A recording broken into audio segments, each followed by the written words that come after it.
presidential representative of people from all over the world, I am losing money on a daily basis with the investments in Brazil. I regret to inform you that I will be moving out of the country with all of my investments. I really believe that Brazil is the country where the corruption was born. I lost millions on Petrobras, the state-controlled oil giant, which I found out is in the middle of the corruption scandal. I cannot put my investments in a company like that, especially when I have a family to support. As I look at Brazil as a whole, it is hard to see where its economic growth will come from. In case the currency of the countries that surround Brazil is going to go down because they want to be competitive in relation to a big U.S. market.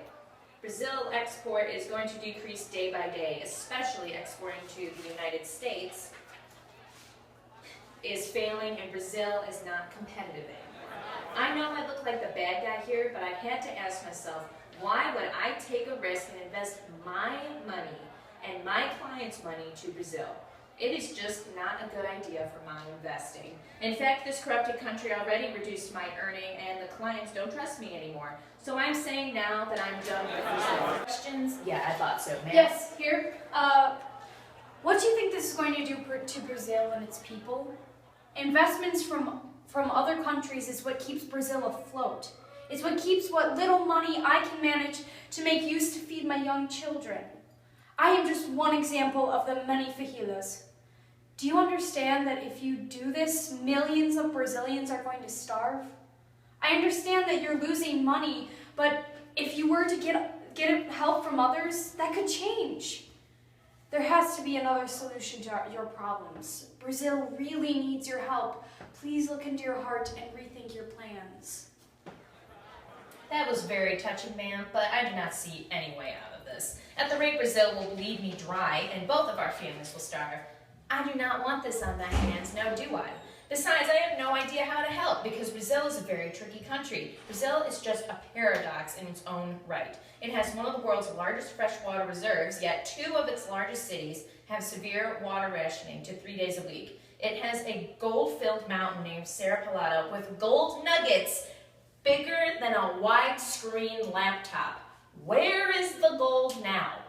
Well, my old neighbor, Indio, his real name Jose Mario dos Santos, was a worker at the Serra Pelada mine, and he was one of the lucky ones who hit a jackpot. Although what happened was he blew it all on luxuries and didn't plan for the future. Money from the gold mines is not very stable as an income. It is mainly a luck income. Can you base your finances on luck income? There's no real structure, and due to this, Brazil cannot really gain much from it. It is not the fault of the workers for Brazil's big bust, but with what you're doing, it will hurt the impoverished workers even more.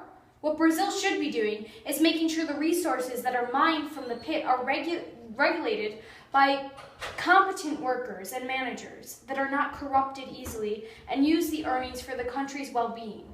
If rules like this were implemented and funded correctly, there would be a great turnaround. Both of our families would not have to go hungry, sir. What about the water, though? Do you know that Brazil has 14% of the world's cleanest water? Water that much of the population doesn't even have access to because 40% of the population only has to access water that is not fit for human consumption. The urban areas are going through a serious water shortage that will also affect the country's energy generating capacity and slow down the economy even more. The water situation here is ridiculous. I would not even crap in most of the drinking water in Brazil. That was awfully vulgar, sir. This is a conference. Besides, all that is needed to fix the water rationing problem could be fixed with the new laws that forbid the pollution of the city's surrounding waters. Then the next step is to clean those waters so the water can be consumed for generations to come. I agree that this would be costly, but it would save millions of dollars and lives in the long run. Also, if Brazil engineers were to use the ideas from Rahendra Singh, the engineer from India, who used ancient Indian techniques to conserve water in the wet seasons to save water for the dry season. With this, Brazil can finally stop rationing its water and it can thrive on it. This would make Brazil a better place for people to live and raise families. They're a way to fix these problems. Brazil just needs help to go through with them. All of this talk about big company is pure hogwash. Where are the Favela to Riches stories? Because I have never heard of any. I truly feel for you, ma'am, but I still don't see a way for me to help you in any way. This is a dog-eat-dog world, and my main priority is the people I need to support. Also, where are the global consumer brands from humble beginnings? There are none to be found, I tell you. In a country covered with Italian surnames, where is the single indigenous automaker with innovation and global reach? There are none. Face it, there's no hope for Brazil's poor. How can you say that? There are stories like these, like the 1999 Football Player of the Year, Rivaldo. He grew up in the slums with all the health problems one would expect. He lost his teeth, he was extremely thin, and he was so malnourished that he was very undeveloped as a teen. Also, the football player who was the 3-time FIFA World Player of the Year, Ronaldo, he worked in fields and worked like a farm animal, pushing and pulling heavy farming equipment. Although he was able to escape his lifelong struggle due to his impressive football skills, he was able to acquire due to his physical work. Also, Carolina Maria de Jesus is another story of success because she was able to report on the tragedies of the slums, and her book was able to make enough to free her. Although there are many who do not make it because of lack of skills needed to get a lucky break, but there were programs available to help them. That would be a different story. The bottom line is that most of these people need help because they do not have the resources to do it on their own. That means that all these people need is a rope to hoist them out of this deep, dark hole. You could be that rope if you so desired. Well, you see I would, but the main problem is that politics are to be involved at this point. The politicians in all parties avoid unpopular measures at all costs. That means that to get them to do anything is near impossible. I've thought about it in the past, but I don't see any hope in this situation. The reason that the politicians would not do anything to help like this is pretty obvious.